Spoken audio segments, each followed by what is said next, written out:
Hello दोस्तों, स्वागत है आपका अपना यूट्यूब चैनल जी के बाय रामविलास सर में।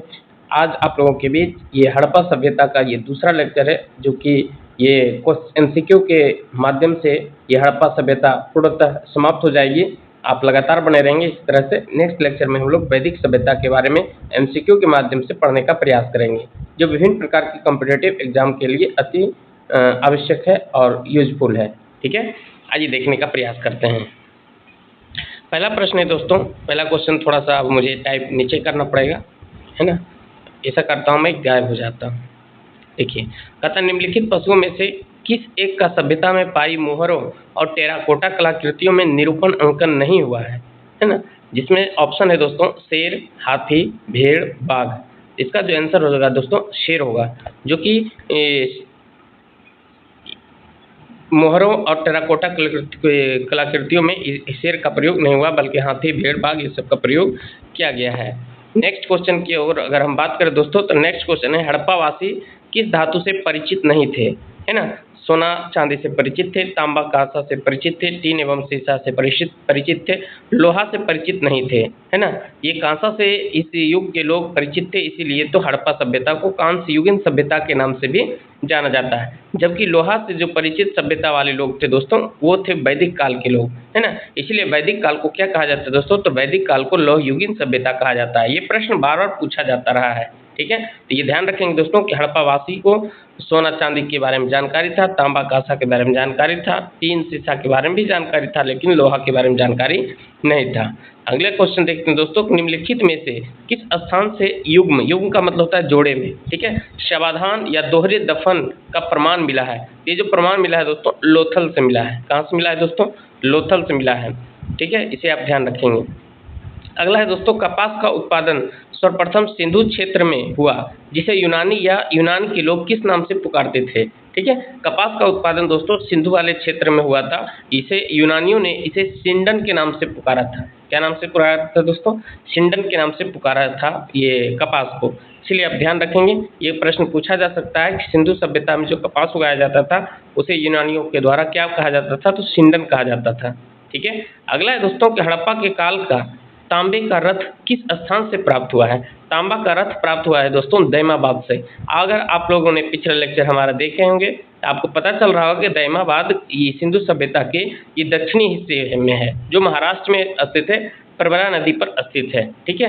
वहीं बात करें दोस्तों अगर उत्तरी भाग की बात करें तो मांदा है, जो कि आपका चिनाब नदी के तट पर स्थित है। पूर्व में आपका आलमगीरपुर है और फिर पश्चिम में आपका सुतका गेंडोर है, ठीक है। ये हम आप लोगों के बीच पहले वाले लेक्चर में क्लियर कर चुके हैं, ठीक है। अगला है दोस्तों, हड़प्पावासी किन किन धातुओं का आयात करते थे। आयात का मतलब होता है दोस्तों कोई भी वस्तुओं को दूसरे राज्य या क्षेत्र से ये मंगाना। तो आयात क्या क्या कौन कौन सा धातु किया जाता था हड़प्पावासियों के द्वारा, तो तांबा का किया जाता था, टीन का किया जाता था और सोना का आयात किया जाता था, ठीक है, ये ध्यान रखेंगे। अगला है दोस्तों कि हड़प्पावासी लाजवर्द का आयात कहाँ से करते थे, है ना। लेपिस लेजुअली, ये लाजवर्द ये कहाँ से प्राप्त करते थे दोस्तों, ये प्राप्त करते थे हिंदुकुश क्षेत्र के बदख्शां से। कहाँ से दोस्तों, बदख्शां से ये लाजवर्द का आयात करते थे, नहीं मंगाते थे। अगला है दोस्तों कि अफगानिस्तान स्थित सिंधु सभ्यता से संबंधित स्थल है ना। यानी कि अफगानिस्तान में भी कुछ स्थल है सिंधु सभ्यता का, तो वो कौन कौन सा स्थान है दोस्तों, तो वो स्थान का नाम है मुंडी गाक और सुरतोंग गोई। सुतका गेंडोर नहीं है, मुंडी गाक और सुरतोंग गोई, ठीक है, ये ध्यान रखेंगे दोस्तों। ये दोनों आपका अफगानिस्तान में स्थित सिंधु सभ्यता से संबंधित स्थल है। अगला है दोस्तों, कौन कौन से नगर सिंधु सभ्यता के बंदरगाह नगर थे। तो बंदरगाह नगर कौन कौन सा था दोस्तों, तो लोथल जो कि बंदरगाह एरिया ही है, सुतका गेंडोर, आपका अलाही दीनो एवं बालाकोट, है ना, कुनवासी, ये सब दोस्तों बंदरगाह एरिया है, ठीक है। सबसे ज़्यादा प्रसिद्ध और प्रचलित बंदरगाह कौन सा है दोस्तों, तो लोथल है, ठीक है, इसे आप ध्यान रखेंगे, जो गुजरात में स्थित है। अगला है दोस्तों, मोहनजोदड़ो के महान स्नानागार या तो अन्नागार में किन जानवरों का अंकन हुआ है।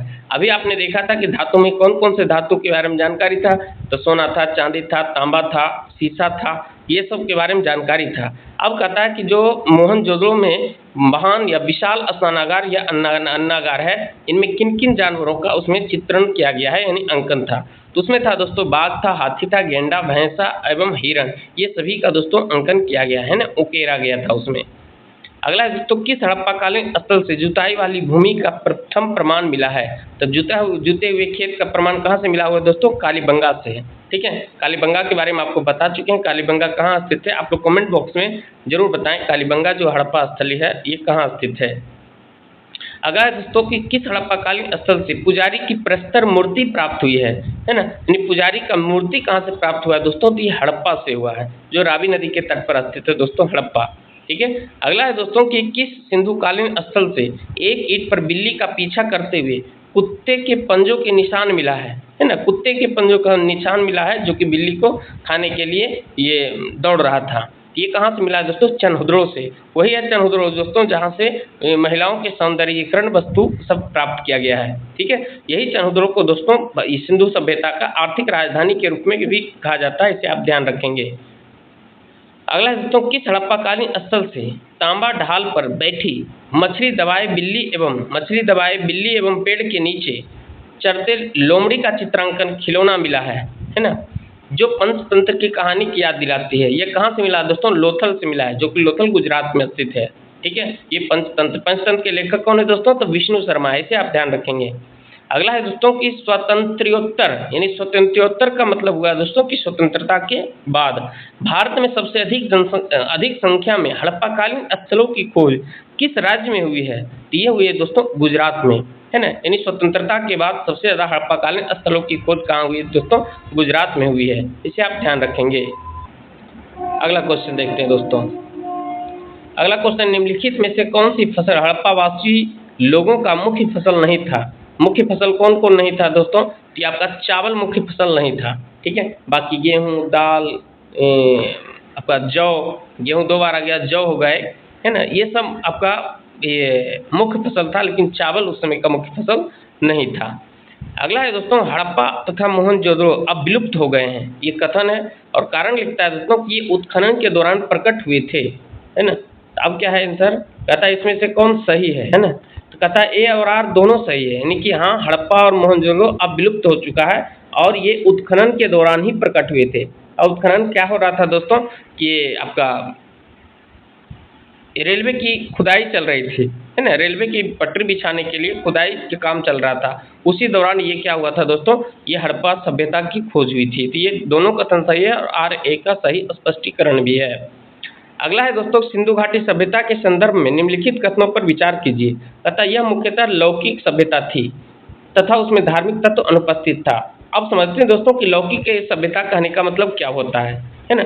लौकिक कहने का मतलब हुआ दोस्तों कि ऐसे चीज जो दिखाई देता हो उसी में ये विश्वास करता था। धार्मिक जीवन कैसा था दोस्तों? ये लौकिक था। एक होता है इहलौकिक या तो परलौकिक, है ना? लौकिक कहने का मतलब हुआ दोस्तों कि जैसे इन लोगों का जो आपका विश्वास होता था धर्म में, ये पेड़ पौधों में होता था, जानवरों में होता था, पशु पक्षियों में होता था, यानी कि जो दिखता है उसी में ईश्वर है ना?